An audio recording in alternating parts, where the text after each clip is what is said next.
want to be in this play, you better get a move on now, because we're running behind. Okay, Mom. Hey, Brett. Brett, where are you? Mom, Brett tried to hide my Indian moccasins, but I found them. Oh, you can scalp him later, honey. You got your costume? Think so. Moccasins, feathers. Good, good. And I packed your dress. So go on, get in the wagon, Pocahontas. We're running late. Hey, Brett! Brett, we're leaving! Hey, you guys! Wait a minute! Come on. Mom said I can scalp you later, creep. Sure. I was just kidding, Jenny. Okay, kids, buckle up. We're hitting the trail. Are we gonna be late, Mom? I hope not.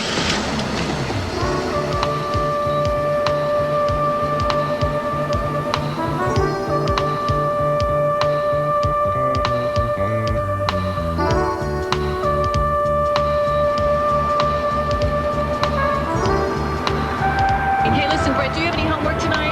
Yeah, I have study for social studies, test, spelling test. And did you bring it with you?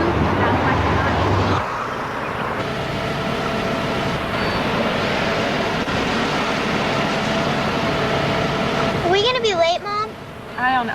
I hope not. There's a lot of traffic out here today, Jenny. Just practice your lines or something. The land is good to my people. The land is good to... Jenny, could you just be quiet a second, all right?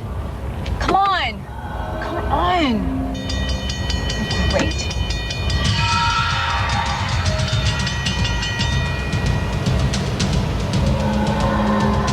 Mom? I think there's a train coming. Thank you, Brett. Mom! Move! Get us out of here! Mom, please, I'm scared! Come on! Oh my God, there's kids in that car! Get out of there! Hurry up! Come on!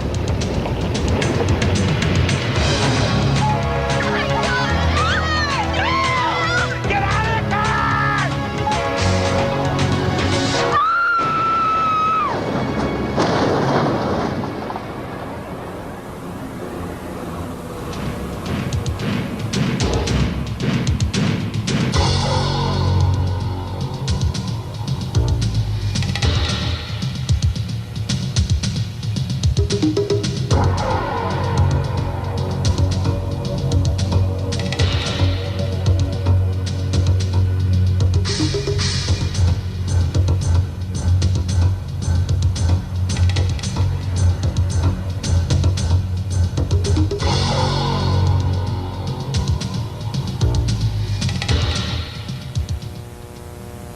Anytime there's an accident where people die, it's a tragedy. But if you work for the railroad like I do, and the crash involves a train, you take it especially hard. For railroad people, there is nothing worse than a fatal crash at a highway rail grade crossing. In fact, any crash affects us. They're all bad, and you know why. It's an 8,000-ton train versus a 2-ton car. Or worse, a train versus a person. And that's no contest. But it happens, and people die. Because they're stupid? No, they don't think. And they don't understand the danger. And they don't realize the fact that a moving train can't stop for you. Period. Jack here's an engineer. Jack, what's the stopping distance of a train going 30 miles an hour? Well, depending on the size and weight, half a mile or better. And what if you're going 60 miles an hour? Take us over a mile to stop. This is what your car looks like from half a mile away. Like nothing. I mean, he can't even see you from a mile away. Why would a train stop for something it can't see? Or why would someone be on the tracks to begin with? Now, Mrs. Slayton was trying to save time by staying right behind the car in front of her, even though she ended up in the path of a train, boxed in with nowhere to go. Don't drive onto the tracks unless you can drive off the tracks. It makes sense, doesn't it? They're big, they're heavy, and it seems like they're everywhere. You get used to trains. You don't think of them as dangerous, and they're not. unless you get in the way. One way to get in the way is to ignore all the crossing signals and warning devices that are put there to save your life. So look at them, even the ones you pass every day, and don't ignore what they're telling you. So when you see a gate down or the red lights flash, don't take them for granted. They should trigger a warning in your head. Stop and don't drive around. When a gate is down, there's usually a train in the vicinity. If there's a train coming, you don't want to be in the crossing. What if the gate closes behind you? Simple. Drive forward, don't try to back up.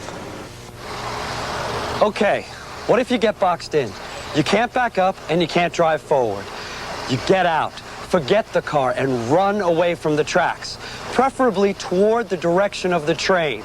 Your car will be history, but you will be alive.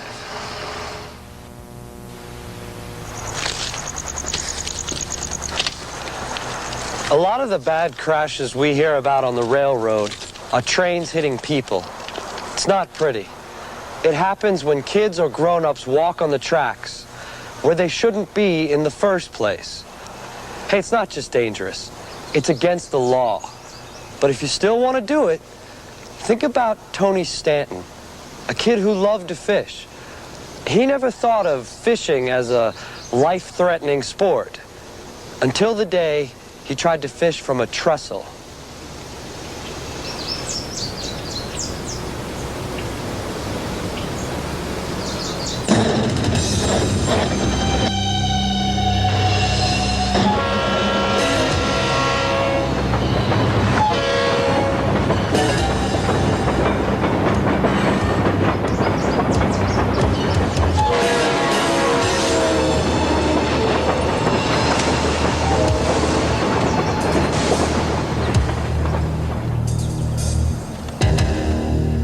See any warning lights out here? Any gates or signals? Trains don't routinely blow their whistles out here. That's how they can be on you before you know it. Especially if you're like this guy.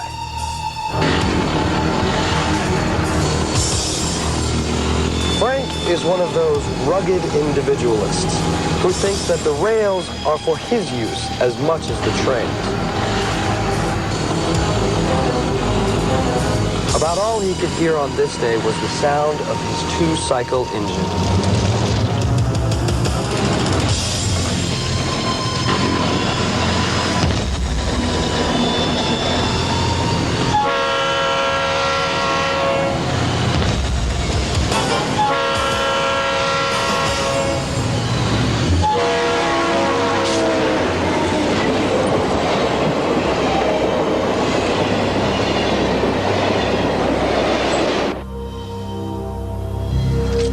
Quite simply, tracks are for trains and nothing else. People who think differently are playing a losing game. By the way, this is another case where you should leave the vehicle if it gets stuck on the tracks.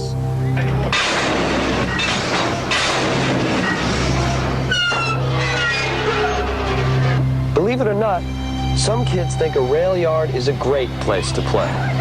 The truth, with tons of heavy equipment in motion, it's about as safe as playing in the middle of a 4-lane highway in rush hour traffic. But the big cars are often quiet, which makes them even more dangerous.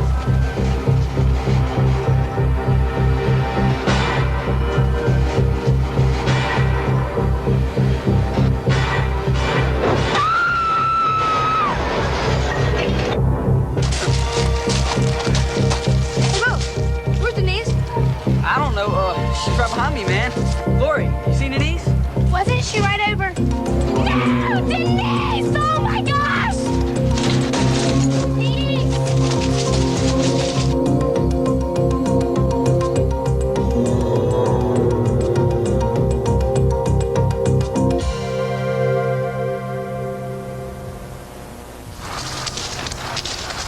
Too many times it's happened just like this.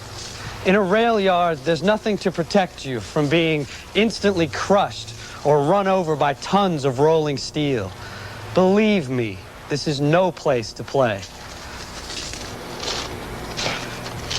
We can put up warnings at crossings, but we can't build a fence around every mile of track and every switch yard. That's why you have to use your head and steer clear of tracks and trains. Of course, kids aren't the only ones who forget the dangers. Steve, Janet, and Paco, they were old enough to drive, old enough to know better, but they didn't act that way. Hey, Paco, another brew. Yes. So we kick butt or what? Go Warriors! Yeah! Our old college did us proud, boys. Boys, hey, you're riding with men here. Yeah, you gotta be growing up because it's ugly. Hey, at least my date showed up, Paco. Yeah, really? Hey, no problem, guys. I'll just get one at the party, that's all. Oh, look out, girls. Here comes the charm meister. So what's this, your grandma's car? Hey. Come on.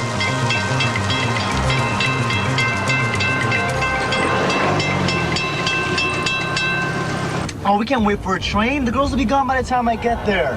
Go round it, man. I'm sorry, man. Here comes the choo-choo. You gotta get me there. I need a bathroom. Yeah, so get ready to punch me as soon as this baby goes by.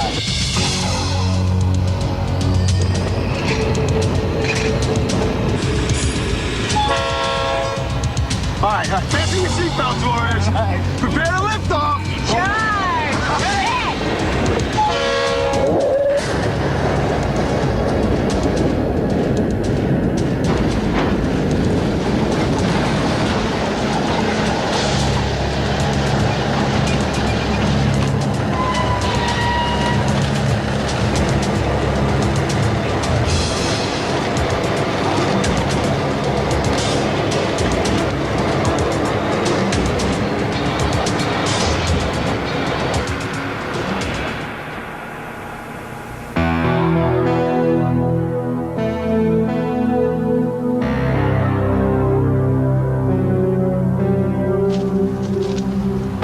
What a tragic waste, only to save a few seconds. And the worst part is, it didn't need to happen. It never does. Their first mistake was the beer, of course, and that's asking for trouble. Then Steve purposefully drove around a crossing gate that was down, but he ignored it. Finally, he didn't see the second train coming because it was blocked by the first. He forgot about the second track. Where there are multiple tracks, there's always the possibility that one train is hiding another one. So wait until the gate is up and you have a clear path before you go. Don't dart across as soon as one train passes. If there's a second train coming on the other track, your first look at it may be your last. At night, it can be hard to see even the first train. Only the locomotive has lights. The freight cars and the rest of the train may be difficult to see in the dark. Your only clue may be a crossing gate and flashing lights. So when you drive at night, be sure you can stop in the distance covered by your headlights. In other words, don't overdrive your headlights. Trains do a lot of good for our country. They're a great way to move a large amount of products at a low cost. We need the trains, but we also need you, every one of you. That's the reason for Operation Lifesaver. So try to remember the few points that we've made about being safe when it comes to trains and highway rail grade crossings. Stay off the tracks and pay attention to those signals. Appreciate America's trains, but do it from a safe distance.